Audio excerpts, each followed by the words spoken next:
할렐루야, 사랑하는 성도 여러분, 성탄절 잘 보내셨습니까? 오늘은 2021년 마지막 주일이고 마지막 주일 말씀입니다. 이제 5일만 있으면 2022년 새해를 맞이하게 되는데, 우리가 새해를 맞이함에 있어서 어떤 자세와 어떤 마음을 가지고 시작을 해야 되는가, 그런 생각을 하게 됩니다. 오늘 우리가 볼 말씀은 여호수아서 5장 1절에서 12절이고 말씀 제목은 새로운 시작을 위하여, 이런 제목입니다. 오늘 말씀이 2022년 새해를 시작하는 우리에게 합당한 말씀이라고 생각이 듭니다. 우리 보덴제 교회는 여호수아서 말씀을 계속 보고 있는데, 우연히도 오늘 말씀이 새로운 시작을 하는 이스라엘 백성들에게 주신 하나님의 말씀입니다. 또 이것이 우리에게도 해당이 되고, 새 출발을 하는 새해를 시작하는 우리에게도 합당한 말씀이라고 생각이 듭니다. 그래서 오늘 말씀을 통해서 하나님이 가르쳐 주시는 새로운 시작을 하는 방법, 그것에 대해서 배워보려고 합니다. 우리가 잘 알듯이 이스라엘 백성들은 요단강을 건너서 가나안 땅에 들어가게 되었습니다. 이 가나안 땅은 600년 전에, 그때로부터 600년 전에 하나님께서 아브라함에게 이 땅을 주시겠다고 약속한 땅입니다. 그리고 600년 후에 이들이 이 가나안 땅에 들어오게 된 것입니다.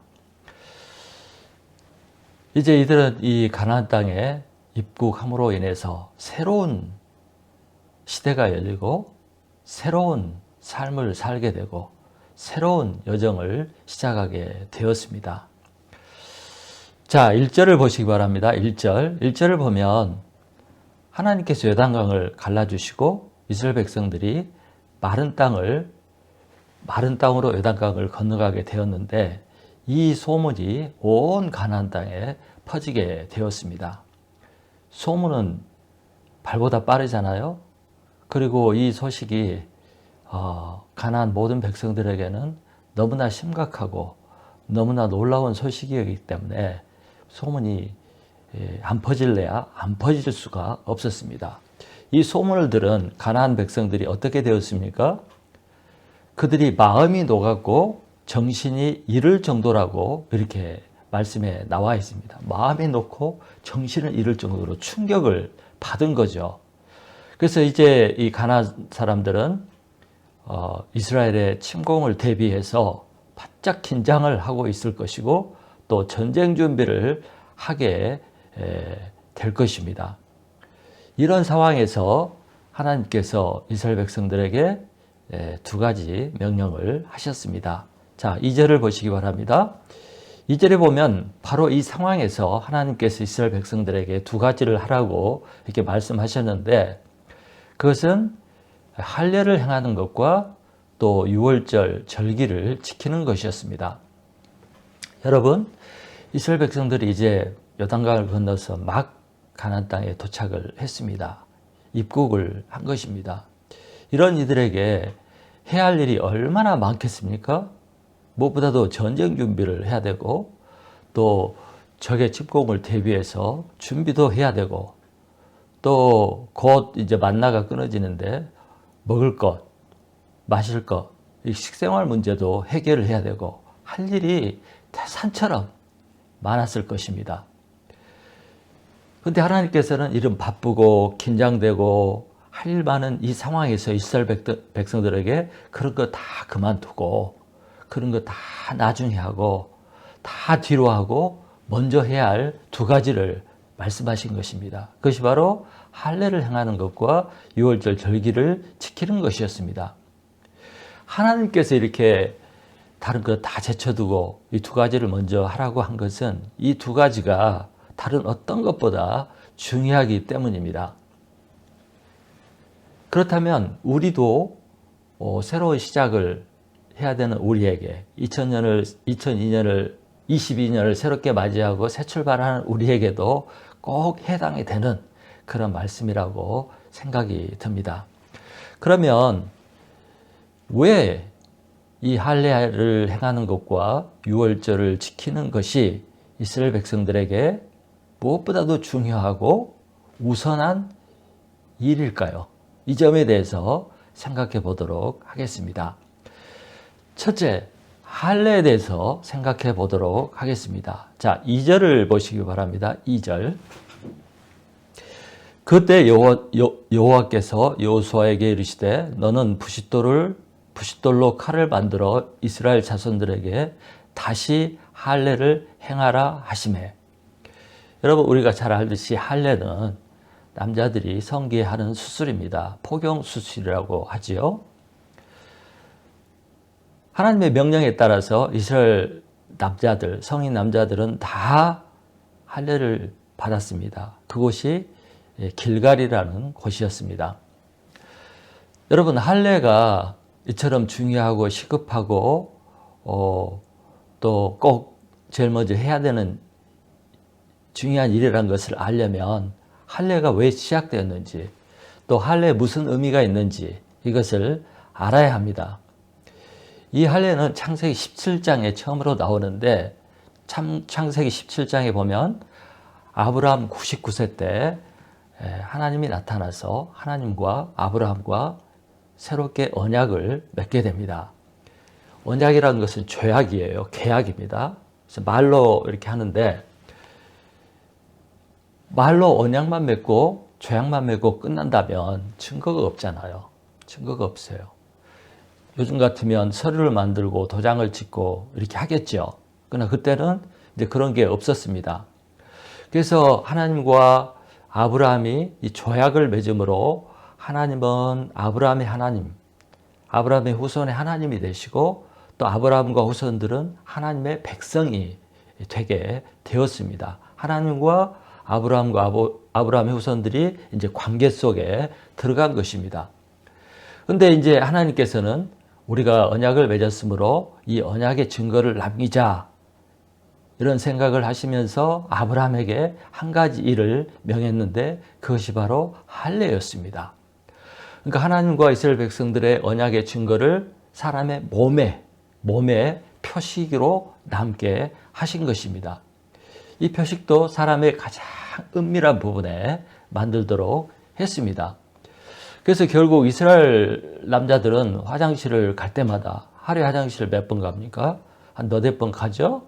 화장실에 갈 때마다 이 표식을 보게 되고, 이 표식을 볼 때마다 자신들이 하나님의 택한 백성이라는 것을 다시 자각하게 되고, 또 자긍심과 자부심을 갖게 되었을 것입니다. 동시에 내가 하나님의 백성이므로 하나님이 없는 사람들과 다르게 구별되게 살아야지, 또 구별되게 행동해야지 하는 이런 각성을 하는 순간이 되었을 것입니다. 그래서 구약 성경 이곳저곳에 수없이 이렇게 나옵니다. 자신들을 할례받은 백성이다, 선택받은 백성이다, 하나님의 백성이다. 그래서 할례받은 백성이라는 것을 주장을 하고, 그것에 대해서 굉장한 자부심을 느끼고 살았습니다. 또 반대로 이 하나님 없는 백성들을 그들은 할례받지 못한 백성이라고 이렇게 무시하고 또 다르게 생각을 했습니다.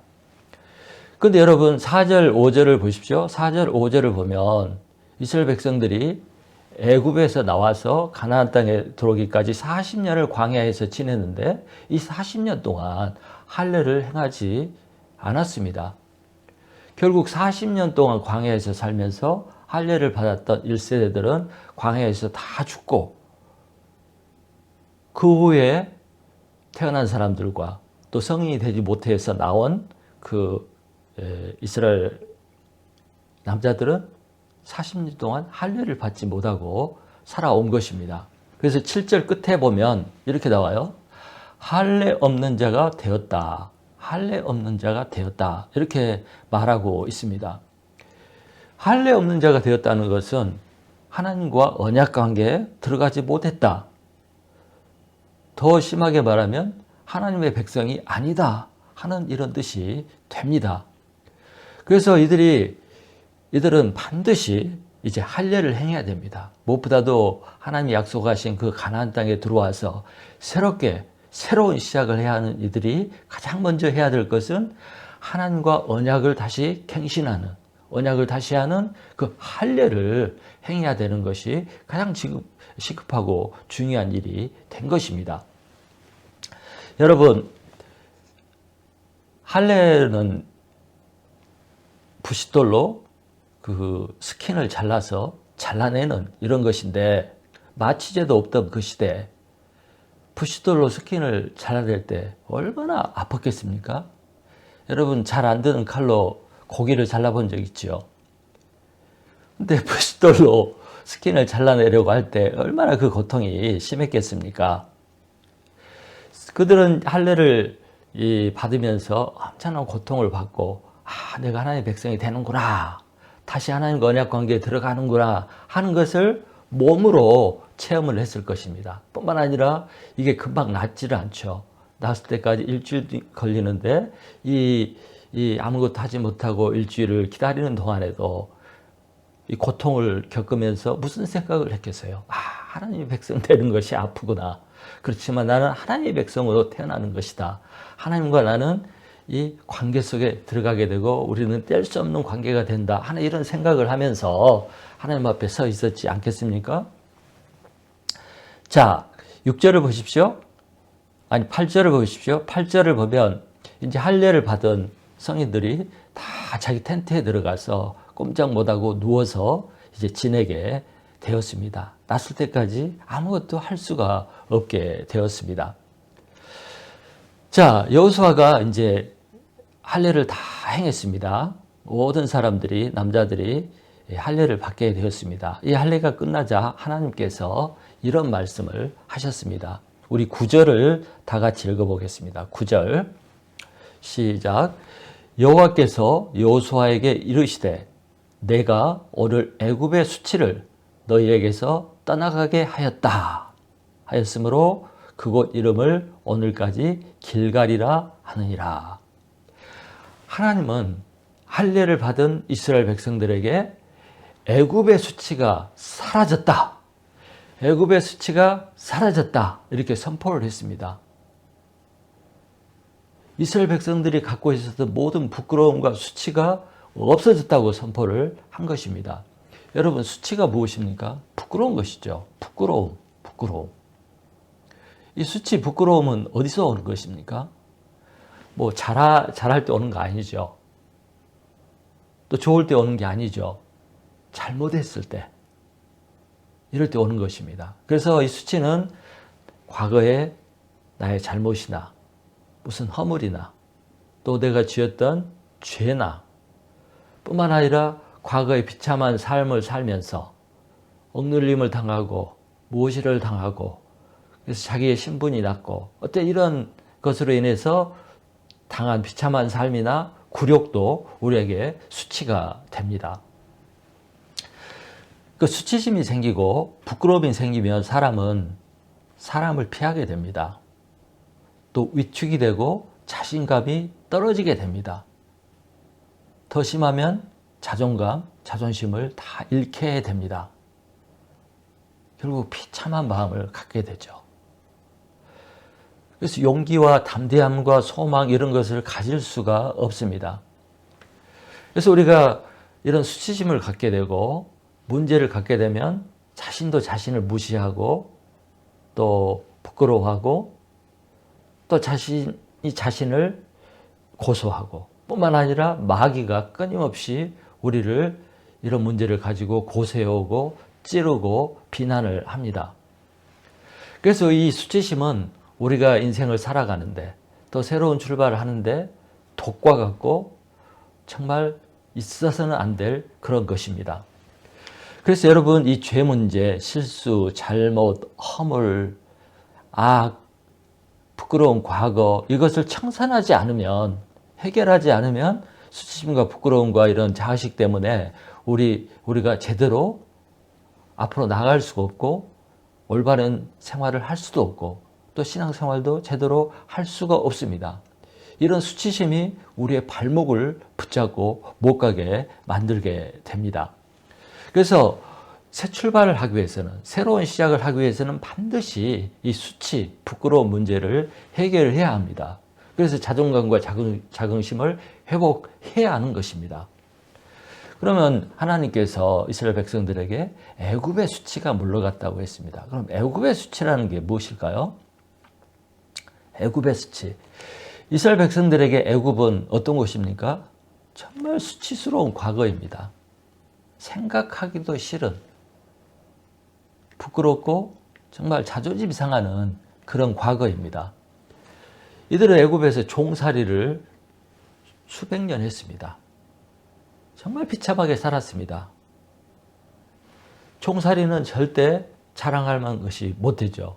우리도 족보를 많이 바꿉니다. 과거를 다 바꿉니다. 과거를 청산하고 치장을 하고 이름도 바꾸고 얼굴도 바꾸고 뭐 이렇게 하죠. 왜? 과거가 부끄럽기 때문이죠. 이스라엘 백성들은 정말 부끄러운 과거를 가지고 살았습니다. 그것이 수치였습니다. 뿐만 아니라 애굽에서 탈출하고 나온 후에도 40년 동안 가나안 땅에 들어가지 못하고 가나안 땅을 뺑뺑 돌고 있었습니다. 그 광야는 살만한 곳이 못 되죠. 그런 이스라엘 백성들을 애굽 사람들이 보았을 때, 와, 저것들 나갈 때는 좋다고 나가더만 저 꼬라지 보라고.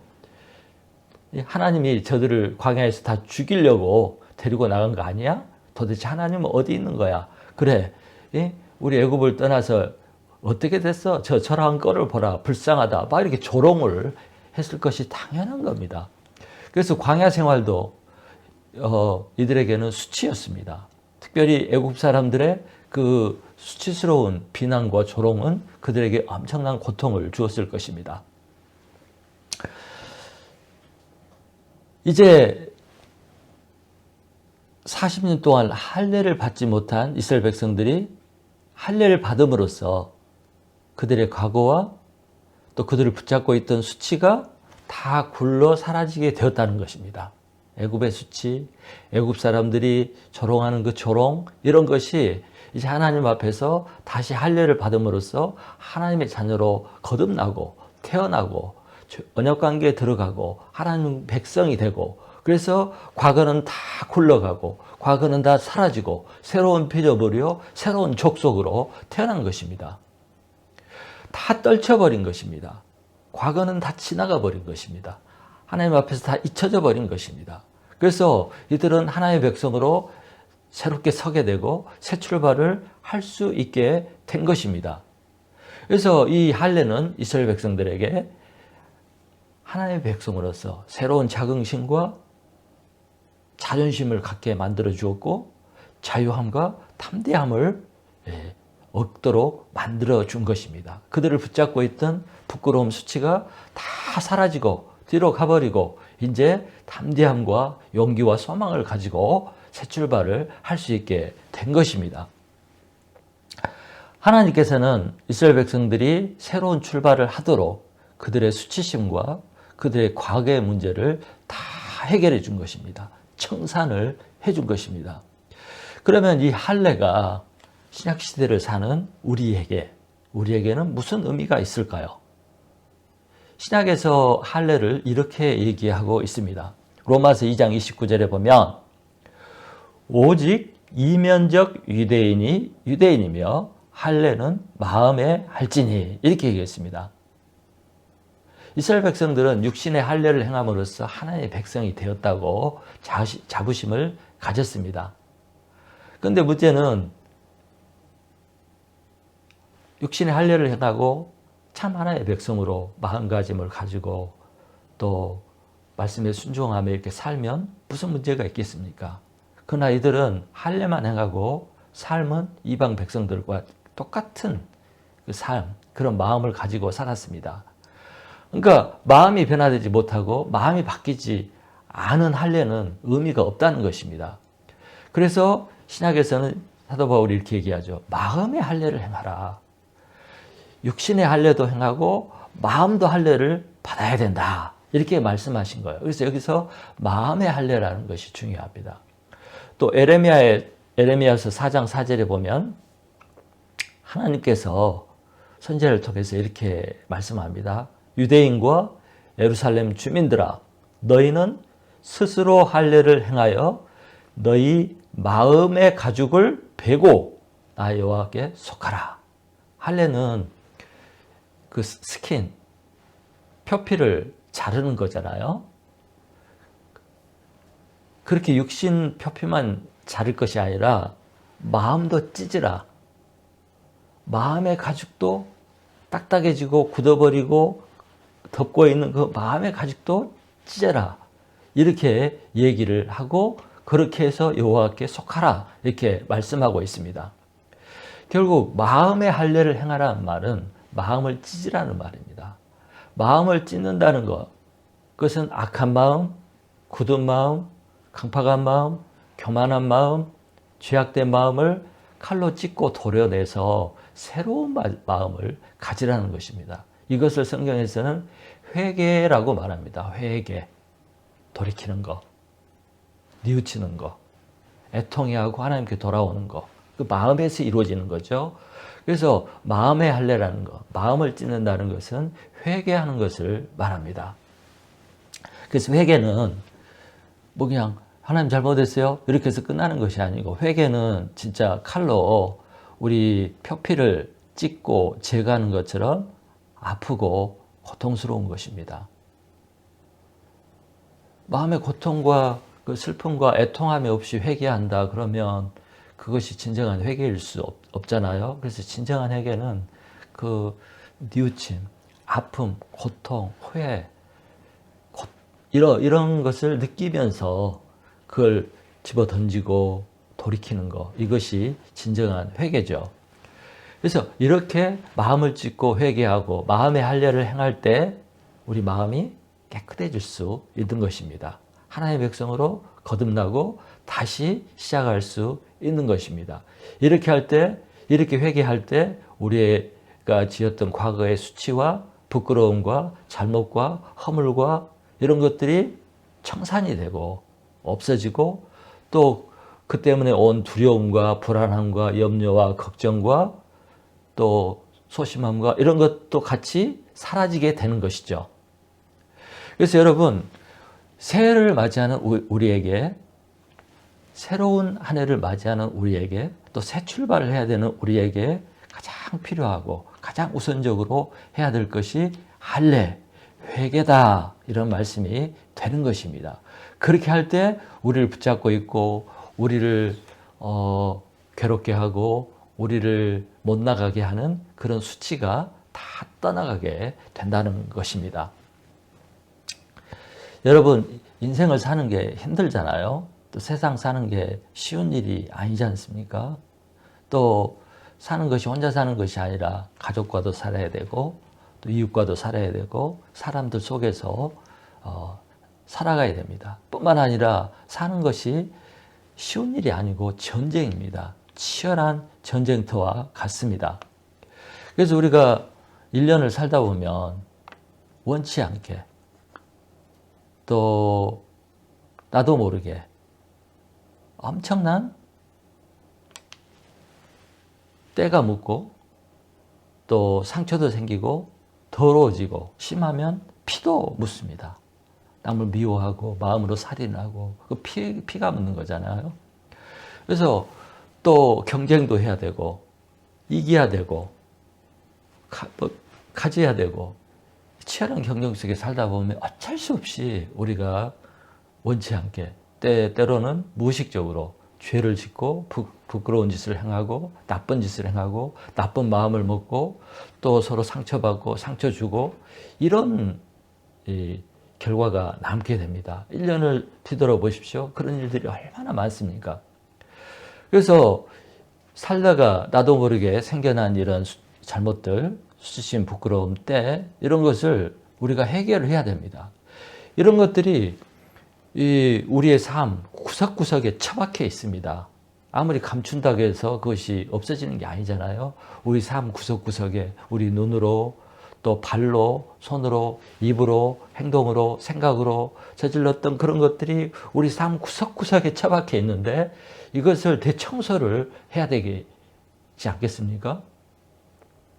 그걸 다 청소하고 집어내고 집어 던져불고 깨끗한 마음으로 새 출발을 해야 되는데 그것이 바로 회개입니다. 그렇게 해야 우리가 이제 다 떨쳐버리고 새 마음과 담대함과 새로운 마음을 가지고 새해를 맞이하고 새로운 시작을 할 수 있는 것입니다. 요한일서 1장 9절에 보면 이런 말씀이 나옵니다. 만일 우리가 우리 죄를 자백하면 그는 미쁘시고 의로우사 우리 죄를 사하시며 우리를 모든 불의에서 깨끗하게 하실 것이요.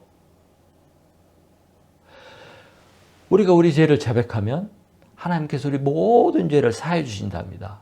모든 불의에서 우리를 깨끗하게 해 주신다는 것입니다. 예수 피로 우리를 깨끗이 씻어주는 것입니다. 그러면 또 이런 고백이 나옵니다. 요한일서 3장 21절, 22절. 사랑하는 자들아, 만일 우리 마음이 우리를 책망할 것이 없으면 하나님 앞에서 담대함을 얻고 무엇이든지 구하는 바를 그에게서 받나니. 우리가 진심으로 죄를 회개하고 뉘우치고 하나님 앞에 고백하면 하나님께서 다 죄를 써주시고 죄 없다 하시고 그래서 죄 허물 부끄러움이 다 사라지면 우리는 의롭게 되고 그렇게 되면 하나님 앞에서 어떻게 돼요? 담대함을 얻게 됩니다. 자신감을 얻게 됩니다. 하나님과 나 사이에 간격이 없어지고 친밀해지고 그러면 내가 무엇을 기도하든지 응답받는다 하는 이런 믿음이 생기게 됩니다. 그러면 소망이 보이고 삶이 활력이 생기고 힘이 생기고 기쁨과 담대함을 얻게 되는 것이고 그렇게 새 출발할 수 있게 되는 것입니다. 로마서 8장에 보면 사도 바울이 이런 선포를 해요. 예수님과 함께한 그 이후에 주어지는 그것을 이렇게 표현합니다. 하나님이 나를 위하시면 누가 나를 대적하리요? 아들과 함께 모든 것을 나에게 주시지 않겠느뇨? 누가 나를 그리스도의 사랑에서 끊으리요? 사랑하신 이로 말미암아 모든 일에서 내가 넉넉히 이기느니라. 이것이 바로 할례를 행하고 회개하고 용서받은 사람들의 고백인 것입니다. 그래서 우리는 새로운 시작, 2022년을 시작하고 맞이하기 위해서 이런 마음의 할례, 회개를 해야 되는 것입니다. 이것이 맨 처음 해야 되는 일입니다.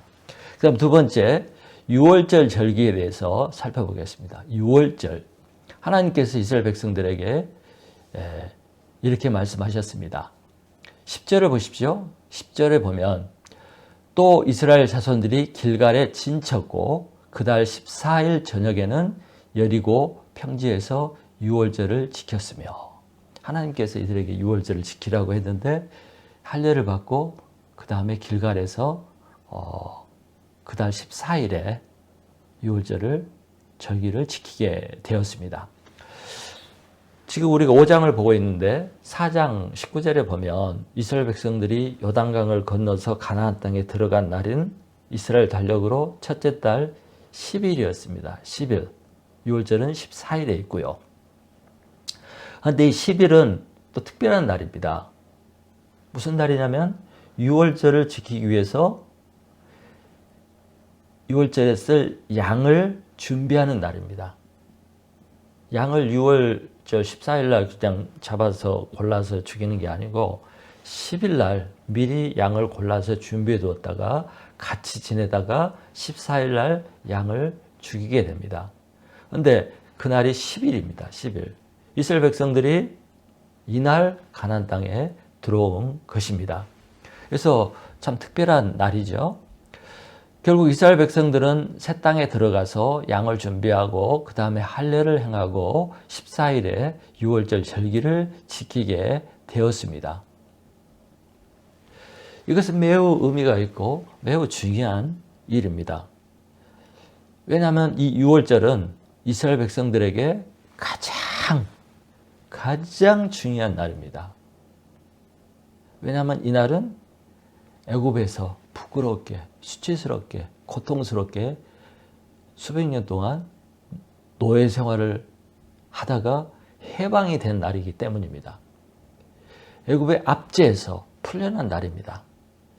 이 날이 없었다면 이스라엘은 없습니다. 이 날은 이스라엘 백성들에게 구원의 날이고 은혜의 날이고 영원히 기억해야 할 아주 중요한 날인 것입니다. 이 유월절이 있었기 때문에 이스라엘과 이스라엘 민족이 존재하게 되고 이스라엘이라는 나라가 건국이 되고 존립을 하게 된 것입니다. 그래서 이 중요한 날, 이것은 잊지 말라고 하나님께서 꼭 지키라고 엄히 명하셨습니다. 예외 없이 지키라고 엄히 명하셨습니다. 이것은 잊지 말라는 뜻입니다.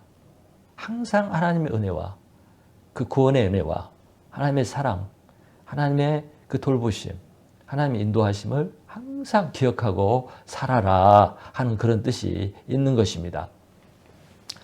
여러분, 이스라엘 백성들이 하나님 앞에 잘 살다가 어느 때 하나님을 떠나고 우상 숭배에 빠지고 하나님께 멀어지고 타락한 때가 종종 있었습니다. 그때가 어느 때냐? 이 유월절, 이 은혜를 잊어버린 때입니다. 기억하지 않은 때입니다. 하나님의 은혜를 잊어버린 때, 그때 바로 타락하고 하나님께 멀어지고 우상숭배에 빠지게 된 것입니다. 하나님의 은혜를 잊어버렸다는 것은 단순히 사건, 은혜를 잊어버렸다는 것으로 끝나는 것이 아니고 그 은혜를 베푸신 하나님을 잊어버린다는 것이에요, 동시에. 여러분, 하나님을 잊어버리고 하나님의 은혜를 잊어버리면 자동적으로 뭐가 따라오냐면 타락이 따라옵니다. 하나님로부터 멀어지니까 당연히 타락하게 됩니다. 세상적이 되고 세상으로 가버리게 되고, 그러게 되면 우상숭배에 빠지게 됩니다. 우상숭배가 뭐예요? 하나님을 대체한 것들. 하나님은 버리고 다른 것을 하나님처럼 좋아하고 사랑하고 추구하고 이렇게 해서 우상숭배에 빠지게 되는 것입니다. 그러면 결국에 어떻게 되냐면 망하는 거예요. 멸망하는 겁니다. 하나님의 구원의 은혜를 잊어버린 이스라엘 백성들이 어떻게 됐어요? BC 586년에 유다가 바벨론에 의해서 완전히 멸망을 당했습니다. 멸망으로 끝난 것이 아니라 그들은 애굽에서 종살이 했던 것처럼 다시 바벨론 제국에 끌려가서 바벨론에서 종살이하게 되었습니다. 포로가 되어서. 그러니까 완전 과거, 수치스러운 과거로 돌아가 버린 것이죠. 그것이 어디에서 시작됐냐면 은혜를 잊어버리는, 구원의 은혜를 잊어버리고 동시에 하나님을 잊어버린, 거기에서 이런 결과가 나타나게 된 것입니다. 그러므로 침체된 마음과 타락한 마음, 잘못된 생활에서 회복되는 길은 뭐예요? 구원의 은혜를 다시 기억하고 구원의 은혜를 다시 회복하는 것입니다. 첫사랑을 다시 회복하는 것입니다. 그래서 하나님께서는 항상요, 이스라엘 백성이 타락했을 때마다, 잘못할 때마다 선지자를 통해서 그들을 경고하고 회개하라고 이렇게 말씀하셨는데, 제일 먼저 하신 말씀이 뭐냐면 내가 너희를 애굽에서 구원했다. 그때를 기억해라. 어찌하여 너희가 그 은혜를 잊어버렸느냐? 어찌하여 나를 버렸느냐? 너희를 구원한 나를 버렸느냐? 자꾸 유월절 사건, 그 구원의 사건을 언급을 합니다. 왜냐하면 이것을 잃어버려서 그들이 그렇게 타락하고 멸망의 길로 가버렸기 때문입니다. 이것이 항상 첫 메시지였어요. 이스라엘 백성들아, 그때 내가 너희를 어떻게 사랑했고 어떤 능력과 기적으로 내가 너희를 구원했으며 또 우리 사이가 얼마나 좋았느냐. 내가 너희를 사랑했고 너희도 나를 사랑했고 그것을 기억해보라. 상기시키라. 이렇게 선지자를 통해서 항상 메시지를 전하셨습니다. 우리가 구원의 은혜와 하나님의 사랑을 기억할 때 이스라엘 백성들도 우리도 타락에서 회복이 되고 과거를 청산하고 새 출발을 할 수 있게 되는 것입니다. 이제 이스라엘 백성들은 가나안 땅에 막 들어왔어요. 이제 새로운 출발을 시작을 해야 됩니다. 이 새로 들어온 이 땅, 약속의 땅에서 구원받은, 선택받은 하나님의 백성으로 살아야 됩니다. 그래서 이 유월절은 이스라엘 백성들이 구원의 은혜를 다시 기억하고 그 은혜에 합당한 삶을 살기로 결심하고 결단하는 그런 기회를 만들어주는 것입니다. 이들은 앞으로 항상 하나님의 은혜를 기억하고 또 하나님의 말씀에 순종하며 하나님의 뜻을 이루며 살아야 합니다. 그러기 위해서는 항상 이 유월절을 기념해야 되고 또 하나님의 은혜와 사랑을 늘 새기면서 살아야 되는 것입니다. 그런 의미에서 유월절은 중요하고 유월절을 상기시키고 유월절을 지켜야 되는 것입니다. 우리에게도 우리 모두에게 각자에게 유월절이 있습니다. 바로 우리 주 예수 그리스도의 그 사망과 십자가의 은혜로 우리가 죄와 사망에서 구원받은 날, 죄종, 마귀의 종, 방황하던 삶에서 우리를 구원하시고 자유를 주시고 해방을 주시고 우리 하나님의 자녀로 삼으시고 새로운 삶을 살 수 있도록 해주셨던 그 날, 그 은혜, 그것이 바로 우리의 유월절이죠. 만약 우리가 이것을 알지 못하고 기억하지 못하면 하나님의 자녀다운 삶을 살 수도 없고 살아갈 수도 없는 것입니다. 반드시 이 구원의 은혜를 잊어버리면 타락하게 되고 망하게 됩니다. 방황하게 됩니다. 그냥 사라져버리게 됩니다. 그래서 우리가 해야 할 것은 항상 이 하나님의 구원의 은혜를 기억해야 하는 것입니다. 이렇게 해야, 기억을 해야 우리의 삶의 방향과 목적과 태도를 잃지 않고 끝까지 믿음의 길을 갈 수가 있는 것입니다. 하나님 뜻과 목적에 따라서 올바른 삶을 살아갈 수 있도록 만들어줍니다. 뿐만 아니라 이 은혜를 기억하고 생각하면 이 은혜가 우리에게 용기를 주고 힘을 주고 담대함을 주어서 자신 있게 나아갈 수 있도록 만들어줍니다. 여러분, 가나안 땅에 들어가자마자 행한 절기가 유월절이죠. 유월절입니다. 이와 마찬가지로 우리의 신앙생활에서도 가장 우선적이고 기본적인 것이 바로 구원의 은혜를 기억하고 감사하는 것입니다. 이 구원의 은혜를 기억하는 것이 바로 신앙생활의 출발이죠. 이 은혜가 없으면 시작도 없는 것이고 시작할 수도 없는 것입니다. 이 은혜가 있었기 때문에 우리가 하나님을 따르고 예수님을 따르고 신앙생활을 출발하게 된 것이죠. 그래서 우리가 새해를 시작함에 있어서 무슨 일이 중요한 것이 아닙니다. 일이 우선되는 것이 아닙니다. 새로운 시작을 위해서 새해를 시작함에 있어서 우리에게 필요한 것은 구원의 은혜를 감사하고 구원의 은혜를 기뻐하고 또 우리가 맨 처음 가졌던 그 마음, 구원의 기쁨과 구원의 감사를 회복하는 것, 다시 되찾는 것, 이것이 가장 우선적인 일인 것입니다. 하나님은 우리가 어떤 일보다도 새해를 맞이할 때 이 일을, 이것을 행하고 이것을 기념하고 이것을 기억하고 그래서 이런 마음을 가지고 출발하는 것을 원한다는 것이죠. 정말 은혜는 정말 중요한 것입니다. 또 은혜를 기억하는 것은 너무너무 중요한 것입니다. 이것이 없이는 아무것도 제대로 할 수가 없습니다. 사도 바울은 정말 처음부터 끝까지 충성을 했습니다. 죽도록 이런 말은 죽기까지란 말이에요. 죽기까지 하나님의 은혜에 충성을 했습니다. 그가 죽기까지 충성할 수 있었던 것은 은혜 때문이었습니다. 그래서 고린도전서 15장에 보면 사도 바울은 나의 나된 것은 다 주님의 은혜라 이렇게 고백을 했어요. 내가 한 것이 아니요 다 하나님이 하신 것이다. 주님의 은혜가 나를 강권해서 내가 이렇게 했다. 또 디모데후서 2장 1절에서 사도 바울이 이렇게 말합니다. 은혜 안에서 우리가 강하여진다. 고린도후서 5장 14절은 그리스도의 사랑이 우리를 강권하시는도다.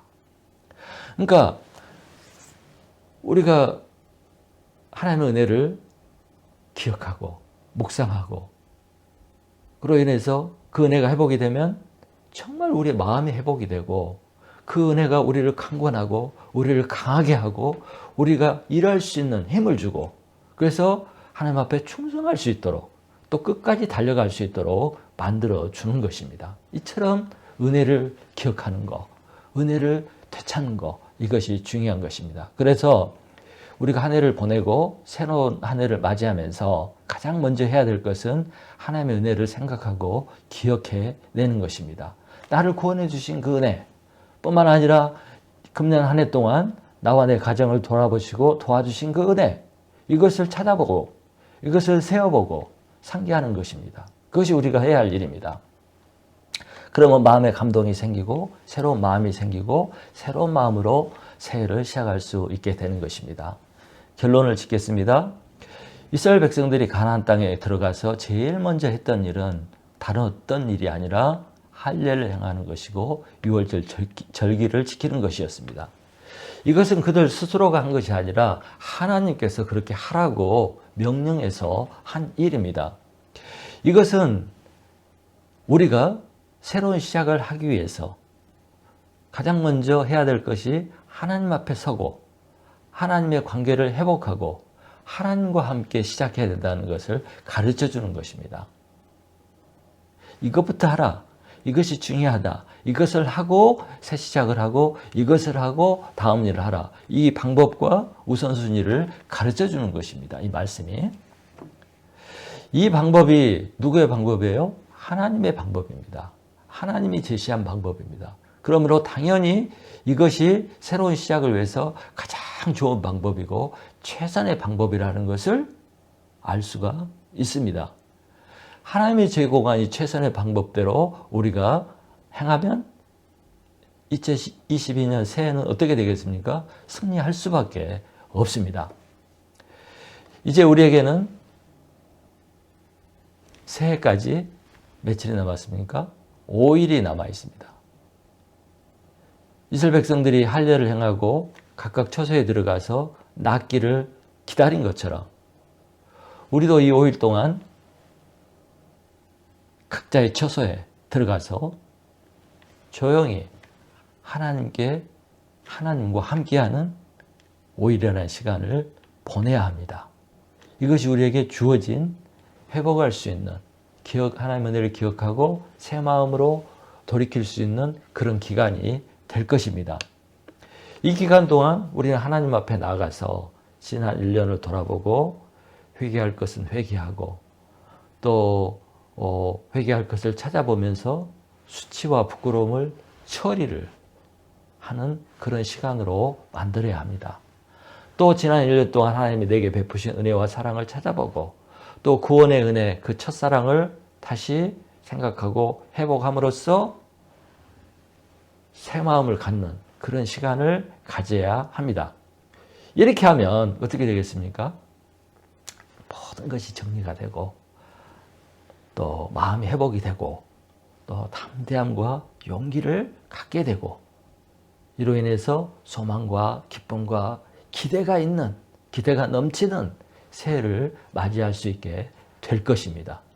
이런 은혜와 결단이 있는 그 시간이 될 수 있기를, 한 주가 될 수 있기를 간절히 축원합니다.